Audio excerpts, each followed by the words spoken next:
नमस्कार, मी गौरव देशमुख. आपल्यासोबत आज असे शेतकरी की जे चियाची शेती करतात. आता आपल्या वाशिममध्ये आपण बघितलं की चियाची बरीचशी शेती वाढत आहे. तर तशी आपल्याकडे शेती करणारे चियाचे शेतकरी आहेत, तर त्यांच्याकडून आपण माहिती घेऊया की चियाची शेती कशी होती आणि चियाचा कसा फायदा होतो, काय होतो ते घेऊया आपण. तुमचं स्वागत आहे आमच्या युट्यूब चॅनलमध्ये. तुमचं नाव सांगा ना. माझं नाव सुरेशराव जनकराव सरनाईक, राहणार हिवरापेल, तालुका रिसोड, जिल्हा वाशिम येथील रहिवासी आहो मी. बरं. तर तुम्ही मला सांगा की चिया तुम्ही कधीपासून घेताय सांगा. चिया मागील 2 वर्षापासून घेतो मी. हम्म. तरी चिया हे उत्पन्न देणारं पीक आहे आणि शेतकऱ्याला एक आर्थिक दृष्ट्या चांगल्या गोष्टीचं पीक आहे. हो. आणि जंगली प्राण्यापासून तसेच स्प्रेचा खर्च सर्व गोष्टीचा विचार जर केला एकंदरीत तर चिया हे पीक शेतकऱ्यासाठी चांगल्या दृष्टीचं आणि आर्थिक दृष्ट्या चांगले आहे.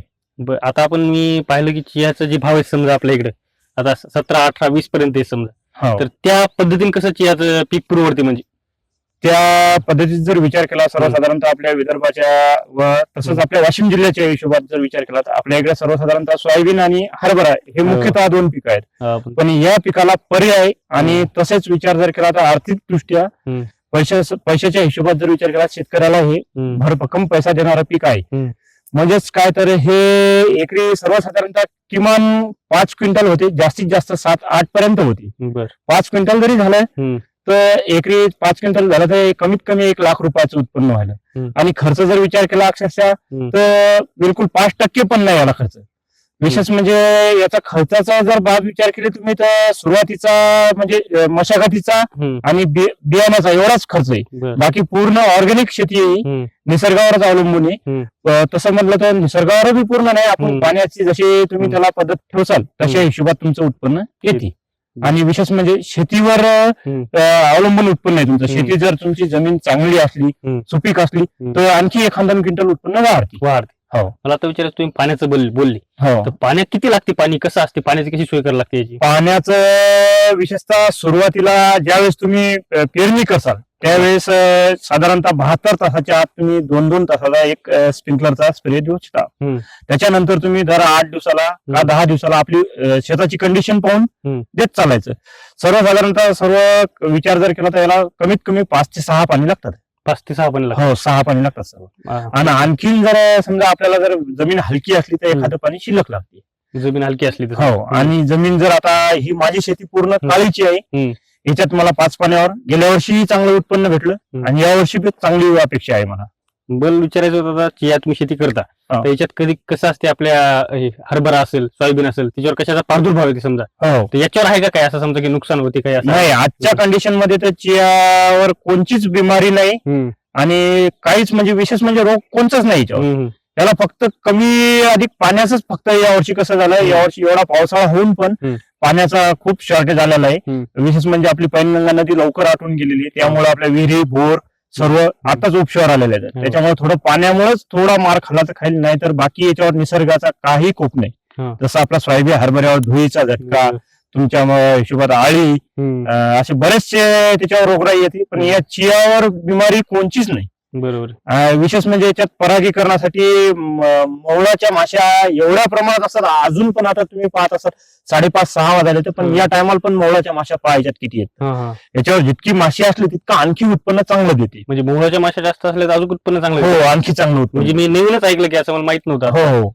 याच्यातून एक विषय व्हायला आपल्या प्रपंचासाठी आर्थिकदृष्ट्याही चांगलं झालंय आणि दुसरी गोष्ट निसर्गाचंही आपण संगोपन करायलो. म्हणजे संगोपन म्हणलं तर तुम्ही म्हणाल कसं किंवा आपण जे मोळाचं जे परागीकरण झालं की म्हणजे काय होते निसर्गात जे बीज उत्पन्न हे चियाच म्हणून नाही, इतर नैसर्गिक शेतीचंही बीज उत्पादन वाढते. म्हणजेच आपण मोळाचं बी संगोपन करायलो आणि शेतीचंही आपल्या आर्थिक दृष्ट्या आपल्याला परवडायसारखं. म्हणजे चिया हे चांगलं पीक आहे. चांगलं पीक. मग आता याच्यावर कोणी आता आपण म्हणतो ना की वानर गिन्नर काय खातात काय, असं काय माकड वगैरे खातात काय? नाही, याच्यामध्ये वानराचा नाही, तुमचा आपल्या इकडे जंगली प्राणी म्हणून रोळी, हरण याचा काही 0 त्रास आहे. फक्त याच्यात एकच आहे, जास्त थंड असल्यामुळे रानडुकरं जे येतं तर ते याच्यात नेहमी घुसू शकतात. तर त्या रानडुकरासाठी पर्याय म्हणून आम्ही हे झटका मशीन केलेलं आहे. झटका मशीन लावून दिलं. ही झटका मशीन केल्यामुळे याच्यात आतापर्यंत आम्हाला कोणताच त्रास नाही. गेल्या वर्षी 1-2 वेळा गेलते म्हणून आम्ही यावर्षी झटका मशीन लावून दिलेली आहे. तर याचा आम्हाला चांगला रिझल्ट भेटला. बरोबर. हो. किती एकर आहे तुमचा आता चिया तुम्ही सांगितलं? माझा चिया यावर्षी 3.5 एकर कम्प्लीट येईल जवळपास. 3.5 एकर. हो. तर मला विचारायचं होतं, तुम्ही मागच्या वर्षी तुम्हाला कसा नफा आला होता आणि यावर्षी काय वाटेल, म्हणजे किती होईल असं तुम्हाला वाटतं की चिया आता? मागच्या वर्षी माझा 3 एकर होता. मागच्या वर्षी 3 एकरामध्ये मला 15 क्विंटल झाला. 15 क्विंटल झाला. तर मागच्या वर्षी मला भाव थोडा कमी भेटला. मी जरा गडबड केली, कारण गेल्या वर्षी आपल्याला नवीनच मार्केट होतं इथं वाशिमला. मार्केट नव्हतं कृषी उत्पन्न बाजार समितीमध्ये. असं वाटलं लागलं बाबा हे जर मार्केट बंद झालं तर चिया हे पीक नवीन आहे, आपण काय करायचं. मग थोडं गडबडीने विकलं. पण या वर्षी आपल्या कलेक्टर साहेबांना आपल्या वाशिमला याची खरेदी विक्री सुरू केली. त्याच्यामुळे मी त्यांचे आभार मानतो. आणि दुसरी गोष्ट जर विचार केला तर याच्यात पिकाचा विषय असा आहे की याला पाणी यावर्षी भरपूर पुरलं माझं. कारण यावर्षी वरचं शेतात माझी हळद होती आणि बाजूला कांदा आहे. पण त्याच्यासाठी मी एक स्पेशल मोटर ठेवली आणि या चियासाठी एक स्पेशल मोटर ठेवली. पाणी भरपूर पुरल्यामुळे मला यावर्षी असं वाटतं किंवा 6 क्विंटल जरी ॲव्हरेज येईल, म्हणजे जवळपास 20 क्विंटल यावर्षी 3.5 एकरात व्हायला पाहिजे. 20 क्विंटल जरी झाला तर आजच्या दृष्टीनं भावाचा विचार केला तर 20×2 = 40 म्हणजे 4 लाख रुपयाचं उत्पन्न 3.5 एकरात आहे. चांगलं आहे. तर मला विचारायचं होतं, आपण फवारणी करतो याच्यावर, सोयाबीन असेल, तूर असेल, कोणत्या गोष्टी असेल, ते चियावर असं करावं लागतात का? म्हणजे फवारणी काय करावं लागते? नाही, चियावर काहीच करायचं काम नाही. 100% ऑर्गॅनिक आहे. हे म्हणजे आपल्याला दुसऱ्या शेतीत जर गव्हर्नमेंट असो का कृषी विभाग असो, कोणचं तरी ओरडून सांगितलं तुम्ही ऑर्गॅनिक करा, तर आपण करू शकत नाही. कारण निसर्गाचं आता संतुलन बिघडलेलं आहे. आणि विशेष म्हणजे आपल्या शेतीची पोत बिघडलेली ती आपल्याच हाताने बिघडलेली. कारण आपण रासायनिक शेतीचा वापर जास्त करायला. सेंद्रिय शेतीचं विशेष म्हणजे शेणखत नाही. शेणखत म्हणजे काय, आता आपल्याकडे ढोरच नाही तर शेणखत कुठून येणार? तर त्याच्यामुळे दुसरी शेती ही ऑर्गॅनिक पद्धतीने होणं शक्य नाही. पण चिया ही शेती अशी की 100% ऑर्गॅनिक होती. याला कोणती स्प्रेची गरज नाही, कोणताच खत नाही, काहीच नाही. फक्त पाणीच पाहिजे, दुसरं काहीच नाही. आपण जी खरी ऑर्गॅनिक शेती म्हणतो ती ही चियाच्याच माध्यमातून खरी ऑर्गॅनिक शेती. बाकी तुमचा हळद असो का सोयाबीन असो, हरभरा असो, ही ऑर्गॅनिक होत नाही. कारण विषय काय झालेला आहे, आपल्याकडे सेंद्रिय शेती शेणच राहिला नाही तर सेंद्रिय शेती कुठून येणार? बरोबर. आता मला तुम्हाला विचारायचं होतं की आता बरेचसे शेतकरी असे म्हणतात की समजा चियाची शेती केली किंवा आपलं जे पुढचं उत्पन्न आहे ते कमी होते, त्यावर तुमचं काय मत? नाही, हे चुकीची भावना आहे. चियाची शेती केल्यावर असं म्हणणं हे उलट आहे.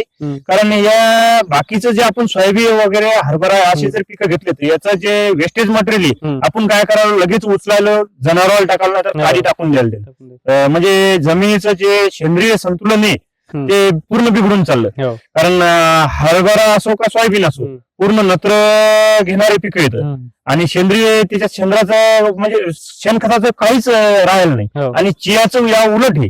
चियाचं कसं आहे, आता हे चिया काढला की या चियाचं जे बुडातलं जे वेस्टेज मटेरियल आहे याच्यात आपण रोटर मारला, डायरेक्ट नांगरटी करून टाकली की याचं तुमची सेंद्रिय शेती म्हणजे सेंद्रिय संतुलन वाढत चाललं. उलट याचं खत पडून चाललं आणि पोत कसं काय खराब होईल? हे चुकीचं आहे. हे चुकीचं नाही.